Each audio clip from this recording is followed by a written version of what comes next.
Move out. You're obstructing a pregnant woman gently caressing her belly, Alicia instructed. I pondered Alicia's comment, wondering if pregnant women truly displayed a kinder expression. Observing the malice on Alicia's face, I shot a quick glance at David. You can sleep in the storage room, Alicia suggested, and David concurred.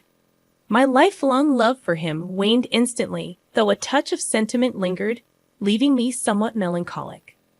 All right then, I replied, and in response, David happily took Alicia's hand. Alicia gazed dreamily at David, and witnessing their intimacy replaced my melancholy with anger bubbling up from within. I'll leave by tomorrow, yeah. Oh, maybe you should stay out tonight after all. This is now mine and Alicia's home, David proclaimed joyously. I nodded slightly before exiting the house, contemplating what lay ahead and cracking a smile. My name is Catherine Taylor. I'm a 46-year-old housewife. Before marriage, I worked intensely, but that was over 20 years ago. Nowadays, I enjoy daily chores and sipping coffee. Just an ordinary middle-aged lady. But my hobby is investing. I've been doing it since before marriage. Recently, I've been earning significant dividends, treating myself to lavish hotel brunches and spa visits, leading a pretty elegant life. My husband, David, is 40 years old, a salesman for a major company. He's gained quite a bit of weight, and frankly, he's been rather smelly lately, but he's good with words, given his profession. He may look big, but I love him. I felt he should probably lose some weight for health reasons, but he had this cute, mascot-like appeal, so I didn't see the need to force him into a diet. David and I have a daughter, Emily. She inherits David's features. Slim, almost model-like in beauty. Not just in appearance, she's academically top of her class and excels in sports, even making it to national competitions. She's also humble and works hard. It feels like we, the geese, gave birth to a swan. Both David and I dote on Emily, and we've often been told we're overprotective. David has a bit of a weak spot for younger women, but he chose to marry an older woman like me and cherished our family. So I thought a little wandering gaze here, and there was inevitable. We lived in a condo we bought around the time Emily was born, but it was getting old, and they were considering raising the maintenance fees. Recently, amidst all this, Emily decided to share an apartment near her college. At the same time, one of my relatives approached us about inheriting a now vacant house. David and I decided to renovate that house and move there. But who could have known that this would cause issues between David and me, which have been smooth sailing up until then? The condo we had was a 4-bedroom, including a guest room, but the new house is just 2 bedrooms. Although it's smaller than before, considering our retirement, we made it a single story, and it's been very comfortable. One of the rooms, which serves as a study and a guest room, can be divided to make an additional room for Emily if she ever comes back. David started coming home late every night to work dinners, and somehow always found reasons to go out, even on weekends. Sleeping next to David, who would come home reeking of alcohol and cigarettes, was unbearable for me. Even if we had separate beds, because of that, even though we originally shared a bedroom, I've been sleeping in the study ever since we moved. When it came time to send out moving announcements, I mailed letters to various places. David isn't good with that sort of thing. So I took the initiative to send letters on his behalf to his family and relatives. As for me, since my parents have passed away, I simply wrote a brief note and sent it to friends and relatives on my mother's side. I haven't been in contact with any relatives from my father's side because of my half-sister, Alicia. Alicia is my half-sister, 14 years younger than me. When I was in 7th grade, my mother passed away, and about 6 months later, my father remarried. Alicia was born to him and his new wife at the time of their marriage. Alicia was already 2 years old, so I initially thought it was a union of 2 families with kids.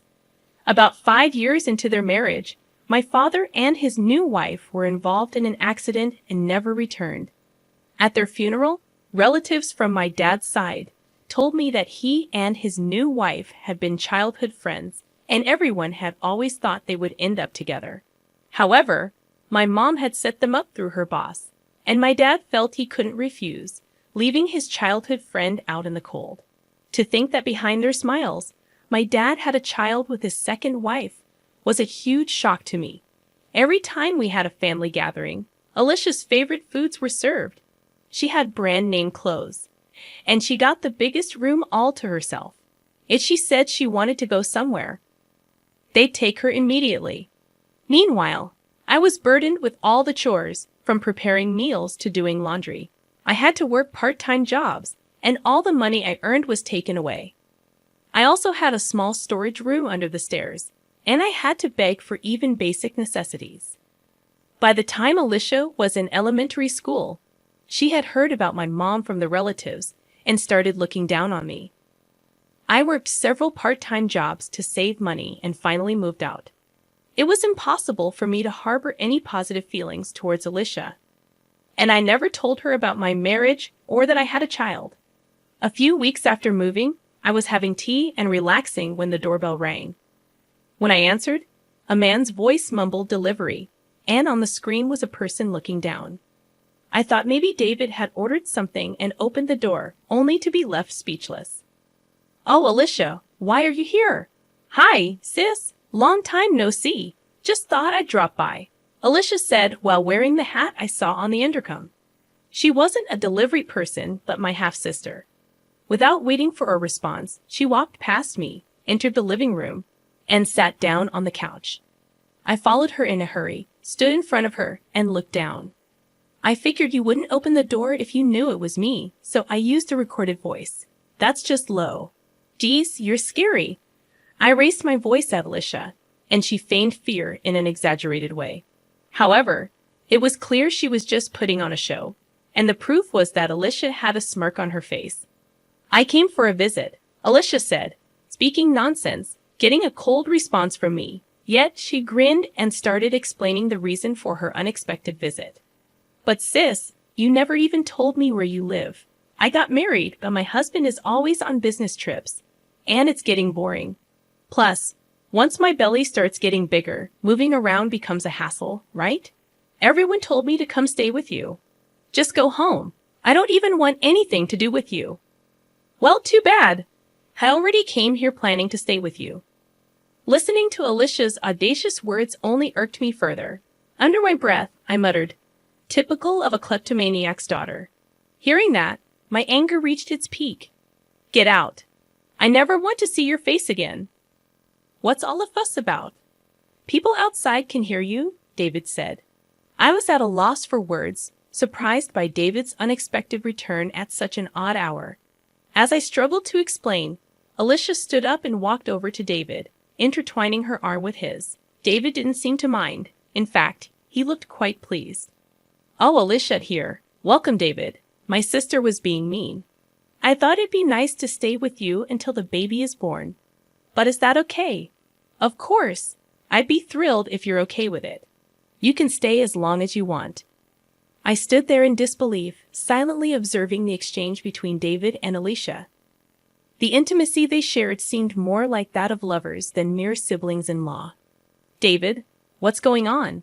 I managed to utter, but he dismissed me, accusing me of being jealous of my cute little sister. His words left me speechless, considering I had confided in him about my family situation before our marriage. "We have a spare bed in the guest room. You can stay there," David offered casually. Alicia seized the opportunity, expressing her desire to sleep in the same room with him. Their mushy conversation gave me a headache, and as they went to the bedroom arm in arm, I couldn't shake a bad feeling. Peeking into the room after several minutes, I discovered them embracing each other, living out what felt like a dream for Alicia. "The baby is thrilled too, living with Daddy," Alicia exclaimed, dropping the bombshell that David was the father. As they kissed, I watched through the crack in the door, tears streaming down my face. From that day on, they treated me like a housemaid. I complied, but silently began gathering evidence against them, contemplating divorce. One day, Alicia arrogantly demanded I leave the room, claiming she, a pregnant woman, needed space. The spiteful look on her face contradicted the gentleness usually associated with expectant mothers. Looking at David for support, he sided with Alicia, causing any lingering feelings I had for him to vanish. Still, A touch of sadness remained as David happily took Alicia's hand, sealing my decision to leave. "I'll leave tomorrow," I declared, prompting an elated David to suggest I find somewhere else to stay that night. "This is now my and Alicia's home." I subtly nodded, leaving them to enjoy their laughter while they could. Stepping outside, a grin formed on my face as I contemplated what lay ahead. That night, I checked into a hotel, making plans for the next phase. The following day, I scheduled a moving company and headed to City Hall to start anew. Excitement and thoughts of newfound freedom kept me awake, but my spirit remained high.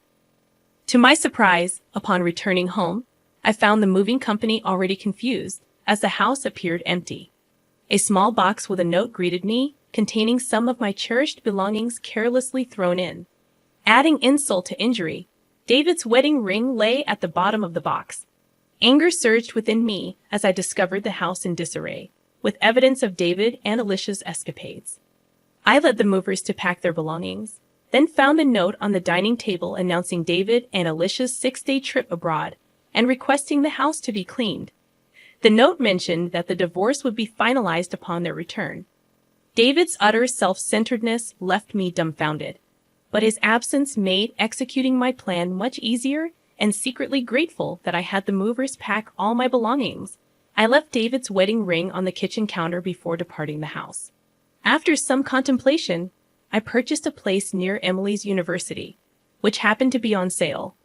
The one-bedroom apartment was cozy, and I cherished the solitude it offered. On the day David and Alicia were set to return, my phone incessantly rang. Without checking, I knew it was them. Answering with a nonchalant hello, I was met with David's frantic voice demanding an explanation. "What the hell is going on?" he shouted. Remaining calm, I replied, "What do you mean? What's going on?" David, fuming, informed me that the house was gone. Bursting into laughter, I explained, "Well, it was my house. And if I'm not going to live there, why keep it? We were living there, weren't we? Don't worry. Everything's safely stored in a storage unit. I'll text you the location and access code." David demanded I bring back the house, but I retorted that it was under my name, and the money used to build it was from my investments, not a dime from him. David seemed to recall his lack of involvement when the house was built, a fact he had conveniently forgotten. Claiming the baby to be his niece or nephew, David pleaded for me to do something about the house, as Alicia was in a tough spot. I informed him that I had known about their relationship since Alicia barged into our house. I had been gathering evidence, including recordings from a high-end baby monitor Alicia had me buy during a fit. The monitor captured everything, even in the pitch dark. Upon revealing this, David was at a loss for words.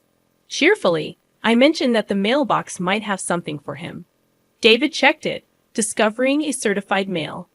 I explained that it was about the payment, and there was one for Alicia too. Unfazed, I insisted it was compensation for their betrayal. Ignoring his plea to talk to his lawyer, I ended the call. A barrage of calls followed, which I ignored. My old phone, used for evidence, wouldn't be an issue if left alone. After an hour of incessant calling, David seemed to give up.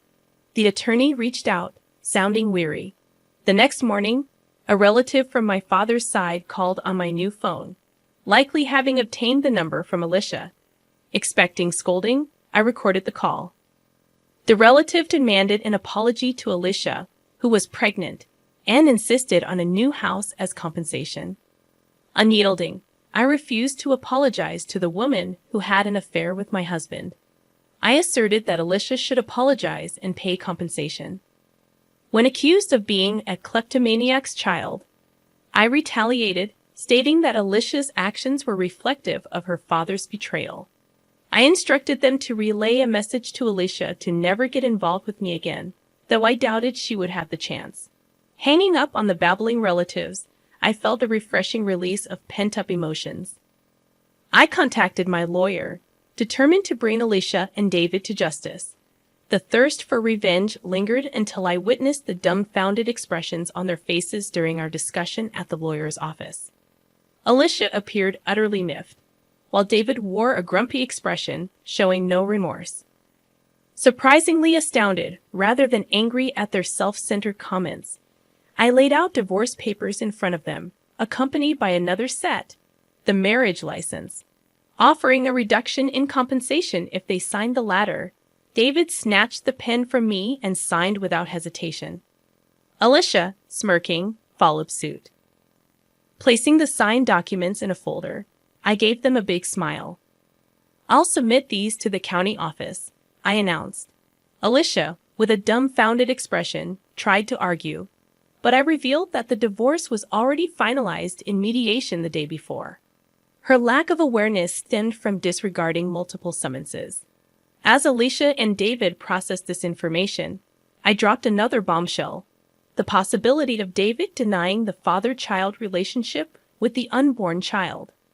Alicia stared in shock, and David, realizing the potential consequences, looked pale. Between compensation and child support for another man's baby, I wished them luck. However, David attempted to reconcile, citing Emily's presence. Just as he changed his tune, the lawyer's office door swung open, revealing Emily. Her harsh words stunned David, frozen in shock, while Alicia, insulted, shook with rage. Emily cut ties with David, expressing her intention to live with me, referring to Alicia as that loose woman. Unable to respond, Alicia faced Emily's verbal onslaught. I delivered the final blow, revealing David's financial limitations and asserting ownership of the house and car.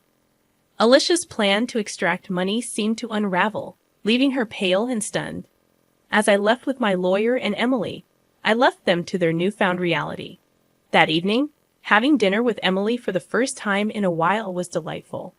I filed for divorce, and around the time Alicia's waiting period for remarriage had passed, David and Alicia submitted their marriage license. The witness section bore my signature, along with Alicia's ex-husband, who had shared crucial information. News circulated that David, involved in an affair with Alicia at work, got fired for misusing travel expenses for secret getaways.